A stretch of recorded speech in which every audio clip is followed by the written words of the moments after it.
Hello, everybody. You're watching The Competitive Mindset. Kyle Van Forest from Tavern TCG here with the great Antyn Vejil. Antyn, how are you? Doing good. Antyn's doing great, actually. Really great, actually, yeah. Right. Couldn't get better. Feeling great. Yeah, Antyn, as many of you know, he got second. This will probably be going out tomorrow, so I think it's the day after we posted the interview with Dan Musser. Antyn got second. He fought his way. What was your record in Swiss, Antyn? 801. I was undefeated. 801. Yeah. Let's talk about that. Now, so 801. That's a long time to not lose. Were you just in the zone? What was going on? Yeah, I was pretty in the zone. I shouldn't have lost, or I shouldn't have even drew, honestly, my draw game, but I made a pretty bad line, and I didn't think he'd be able to get there, but I was at 100 live. Oh, jeez. And, it was a really nutty game. Yeah. I was versus one of Keegan's friends. I don't know the guy's name. He's, from Arkansas, and he kept saying, "You got it, boss." But, I don't remember his name. But yeah, he ended up getting in there, with his very final attacker with the Percival. And I made a bad line where I should have sacrificed 2 creatures to my Adam Brawley that were tapped, but instead, because I was just swinging at his Flame Sprites, because that was the only way he was going to deal the final 100.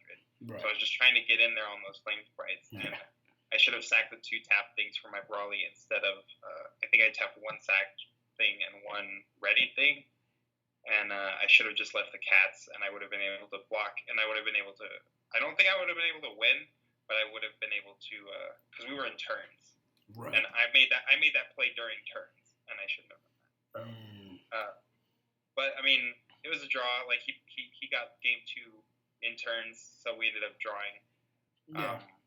But other than that, yeah, I was just focused. breaking the house. Yeah, absolutely, man. I heard from multiple people all day. They're like, Antyn's in the zone. They're like texting me and stuff. Yeah, that's good. I hope everyone's in the zone when you go to a large event like that, but it's not always the case. I want to talk about the deck a little bit. Alice's World.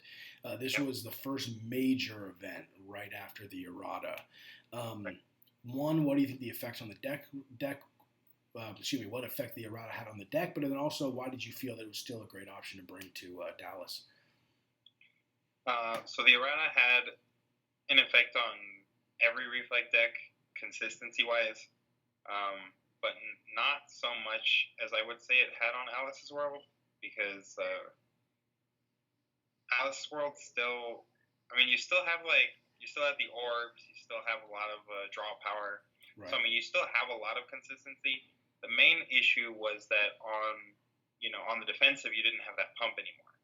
So Flame King Shout was a lot more devastating because you couldn't save your Morgiana on the defense. Right. Things like, just you couldn't even block Cthulhu with Priest anymore, if they've already used their cycle or pump. Right. Because you couldn't pump your Priest. Just things like that. You couldn't save your Priest from a Thunder. There are things that made the deck a little more weaker defensively, but consistency-wise and what the deck still could do, it was still by far the best deck. I still think, even now, even after the cat's out of the bag and holy crap, Alice's World is still great. Right. I still think it's the best deck in the format. It doesn't matter if you're ready for it or not. I truly believe it's still the best deck in the format. I think that will change in A3, but I think for right now, for this current format, for that tournament that's coming up in Virginia, I do believe Alice's World is still the deck to be on if you want a really good chance at winning. Yeah. I think the event proved it. Not only your performance, Dan was playing a very similar deck. I think you guys were 1 card off.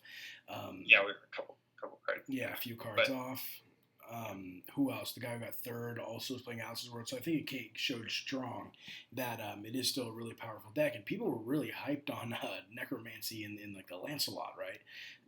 Yeah.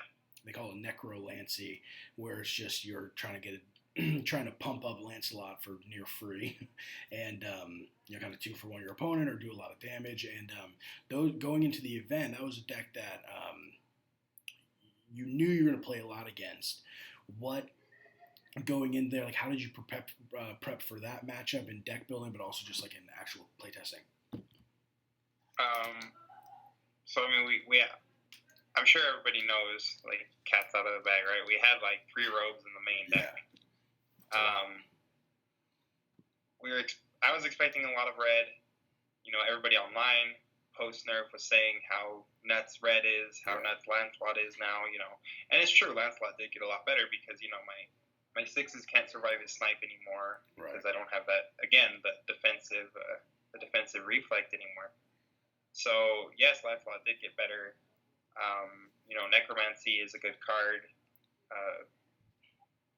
Necrolancy is a good deck, but Wyvern is a better card. Wyvern is a 12/12 for 1. Right. That's just totally insane. Yeah. Give him flying on top of that, even more insane. Yeah. And really is only out with Susan, which is of course why we had the robe in the California deck as a 1-of. But it really happened in California when I really saw how effective robe was.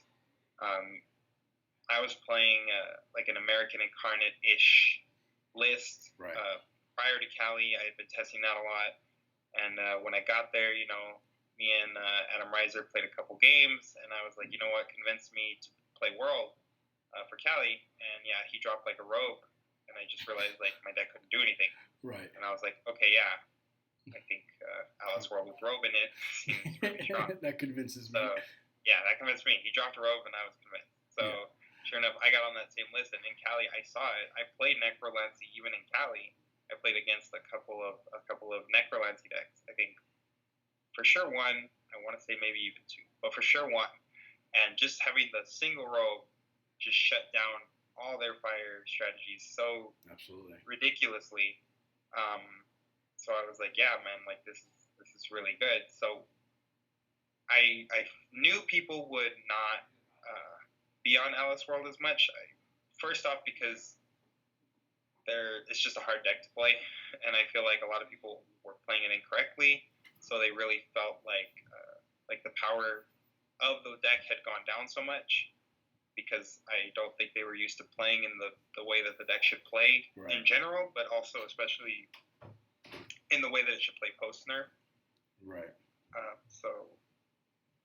But the deck was still just insane. Yeah, it's crazy. It's super good, and it's very complex in order to play it. I was talking to Dan about this yesterday, which is the way that you just would look on the surface at the Alice's World deck, which might not even be a fair name to call the whole thing, but just on the surface, I think it looks like it plays very differently than it does. And you had been playing the deck for a really long time. Now, what would you say were some of your hardest matchups at Dallas? The Mirror in the finals. Okay. I mean, that was really like the toughest matchup. I had my game 1. Played against a friend, a local, which really sucked. There was only like 5 or 6 of us from El Paso that drove up there together, and he was like on some Dark Blazer list. And I actually did lose game 2 because he drew like an opening hand of triple split. Like, there was just nothing I was going to be able to do to that. No. Not when you're Blazer, too, so I can't even flip over and negate them because you just flip over, shut it back down. Got double split. I'm like, okay, well, that happened. Yeah. But yeah, I got game 3. I played like Bahamut, which I was actually kind of scared of. Like, honestly, Baja was probably a deck that could have done really well at the event if more people had been on it. Just because not so much because I think it's like super great, but I think people just aren't respecting it right now.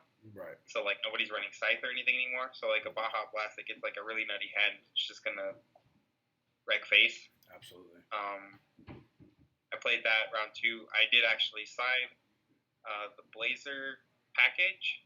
I sided Blazer and 2 Scythes. I think Dan did the same, but he said he never got a chance to play the Blazer because he played nothing but Reflex. But I actually did play against Baja, so I actually did get to try it out. I actually got to do it twice.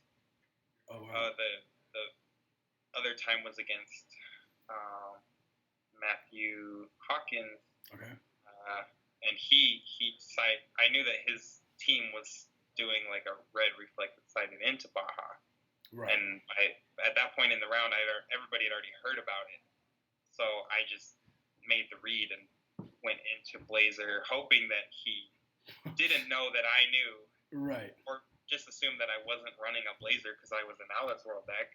Right. But then he got hit with the Blazer, and he was like, "Oh no." Yeah. Yeah, I think we were talking about that too offline. The whole idea of like, okay, so I know his team boards into Bahamut, but if he knows that I know that his team does that, he might not board into Bahamut thinking I will board into Blazer because I know that he's going to board into Bahamut. Like the most complicated, like the mind games are so insane there. And it's all just in your head because you have no idea what this guy's thinking. Right. I just think that's super, super funny. And I mean, a little bit challenging. We saw a lot of like ruler switching in earlier formats, right? Like there used to be, I mean, with what was it with Pandora? You know, Pandora of Dark, and some people would board Pandora of Light to like try to trick you up, because if you dropped your hand really quick, you'll get blown out by Pandora of Light if you made the switch. Do you think that's something we're going to see more of down the line here, or do you think people are just going to be sticking to single rulers just based on like the spoilers and whatnot? I think I could possibly see like people sighting into tree, maybe. Oh, I think sweet. that could be a thing, like sighting into the tree and the tree package. Like, right. Just if you're facing like a really fast deck, just tree 'em. The whole point of the deck is just to blow you up real quick. Like I could see a slower green deck just sighting into tree. Yeah. And using some other ruler, maybe like Kaguya early on and sighting into tree. I'm not sure if that's really good. I haven't really tested a tree format that much, but I could see sighting into tree happening. I've heard people that want to side with Primo and Kaguya since they're both like work around Moon, and I don't think that sounds really great, but I could see it maybe. Right. And I could still see people sideboarding Reflect. Like I could see people running like a Kaguya list, right? And then they flip and they see that, oh, well, I'm not facing against Primo, so right. My Reflect can do something. So, you know, next game I'm just going to go into Reflect. Yeah, that's interesting. Yeah, I hope so. I really like that element of the game of, like, they can flip over a different ruler. And a lot of times, like, nowadays, like, if you flip away, if you choose to switch from Reflect, a lot of times it puts you at a huge disadvantage. Did you feel like when you switched to Blazer, I mean, isn't that a little scary? Like, what did you, was that a good idea, you think? So switching into Blazer is scary because you lose consistency. Yeah. But it's a necessary evil because Baja will smash you for 12. Right. Like it's nobody's business. Yeah, it's free. So,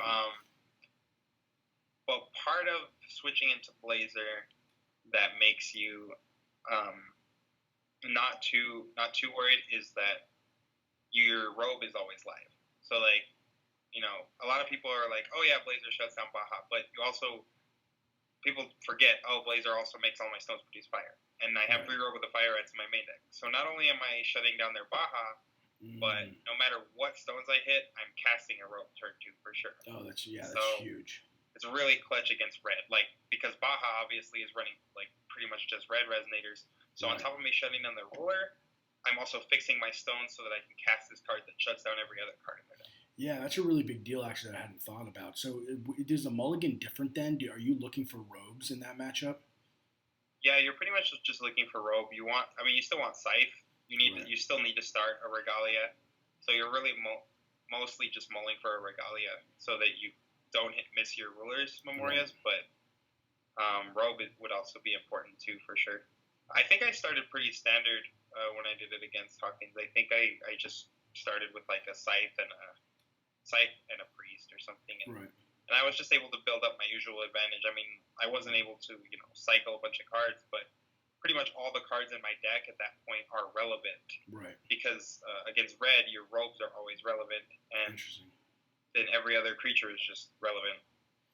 Yeah, that's very, very true. I think like the more robes you have on the board, the worse the situation is for the opponents, and it almost makes your cards a little bit better. The more robes there are, the better your cards are. which I think is interesting, and it's part of the power. Like putting 3 robes in the main deck seems like a pretty big commitment. Yeah, For a lot the of red people deck. when I said, oh yeah, I'm running 3, they're like, Oh, 3? Like what? That's way too many. You're like, I'm not losing to that shit. Right. Like no, it's not. It's not too Right. many. Okay. What do you think? Like, what do you think the best card in your deck was? Like, if you had like MVP for the event. MVP for the event would have to be a tie between Rogue or Sign. Yeah. People just don't respect Sign. People don't play Sign. Like nobody in all of top 8, I think outside of myself and Dan, had Sign in their list. Jeez. That may be incorrect. I don't remember. I only really paid attention to the top 8 lists that were in my bracket. Right. But I don't believe any of them were on Sign of the Future. And that card is really good. That card and Rogue together are even better. Right. Because having Rogue on the field automatically makes, if your opponent needs to get damage in, they need to have they need to have enough resonators to outdo your robes. Right. Like, so if you have 2 robes, they need to have like 3 or 4 resonators so that you can robe 2 of theirs, and then they can still get in with the other 2 guys. Right. But now they have to commit so much to the board that now your signs are amazing. And that's how it always usually would just play out. You would drop a robe and they're like, well, crap, I can't get through that, so let me just drop a bunch more stuff on the board so that I can get through that. And then it's like, okay, cool, thanks. Now I will sign all your best stuff. Right. And now you're really screwed. Yeah, for sure. I was actually really shocked to see how not a lot of people played Sign to the Future. I feel like that card was really popular prior. Why do you think it fell off? Or like, why weren't people playing it? So I feel like people weren't playing Sign because nobody was really respecting Alice's World at this tournament. I think everybody more or less thought it was dead post-nerf. Mm-hmm. And I was one of those people at one point. Right. The reason I found out that Alice's World was still good post-nerf, which it wasn't something I was even planning on testing. Mm-hmm. I was planning on the list that I had originally taken to Cali and dropped off of for Alice's World. I was originally planning on kind of rebuilding that, retooling it when post-nerf happened. Right. But I had my Pasadena list built at my local, and I had forgotten that I had instated the nerf at my, because I pretty much like run my local tournaments. Right. I forgot that I had already instated the nerf because all of my friends were testing for Dallas because that was what we were going to go to together. Right. So, I had that was the only deck I had with my Pasadena list, and I'm like, well, I think this list really sucks post nerf, but I'll try it. Like, I'll just play in the local because who cares? It's just the local. Right. And so then I'm playing with it post nerf, and I'm just like, oh hey, this deck's still amazing. Right. Like this didn't slow me down at all. Like a little, but not enough for me to be like, this deck is bad. This deck's still really great. Yeah. And so, after Pasadena, I was like, you know what, this Alice's World is still the best deck, even after that. Yeah, that was super funny. I remember when you shot a message like to the team, and you were just like, guys, just played Alice's World post nerf. It's still very good. And everyone was like, what, really? And then, you guys started testing with it. Yeah, that was pretty funny. Like, I just remember, I remember telling the team, and then, everybody was just like, what? You think so? You think it's still really good? Why? Yeah. Why is it still good? And I was just like, you know what, guys, just go test it. Like, I'm not gonna explain it. Right. Just go test it. And then, like, within a couple of days, Quinn, like, shot a message on there, and he's like, Alice's World is still rock hard. Like, Antyn's right. Yeah. Yeah, absolutely. Hop on the bandwagon. Yeah, I know. Right. That's super funny. Well, I mean, cool, man. Like, I think, it's a great deck. I think it's awesome that's what's getting you to Japan for the second time. So that's huge. There's 2 people on the globe or in a USA who have gotten a paid trip to Japan twice. Right. And that's you and Adam Reiser, right? Yeah, me and Adam both have our paid trips going back, and that's crazy. Yeah, thus far. I mean, it's still really early in the season, obviously. Yeah. Right. But thus far, from the season 1 world competitors that came from the U.S., there's me and Adam have our paid trips, and Kentover has an unpaid. Yeah, I mean, it's crazy. Yeah, you guys are savage players. Yeah, and just watching you on stream, I know it cut out game 3, but I mean, you were in the zone, man. You were playing super tight, and I'm excited to see like as things continue. It's also cool. The second Team Tavern guy going to Worlds now, Zach Tufford. Right. We'll have two of those Puss in Boots shirts. Oh yeah, I can't wait. So that's exciting as well. The team's off to a great start. I think it's been a fun season 2 so far. I'm excited for the new cards. Yeah, man. Are you playing in any other events? You think? Are you gonna go to any of these big ones? Well, I think, and I mean, I know it's still to be announced, but I'm pretty sure there's going to be another one in California from everything I've heard.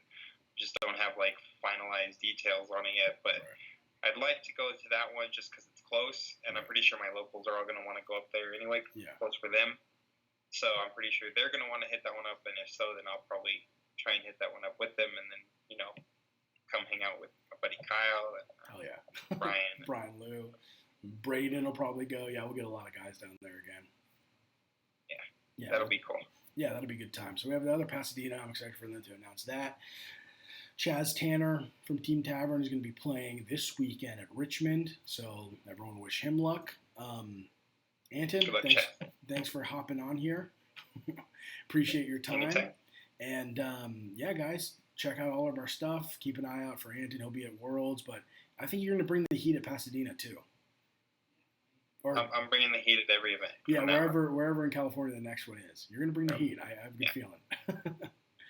All right, guys, have a good one, and we will see you next time.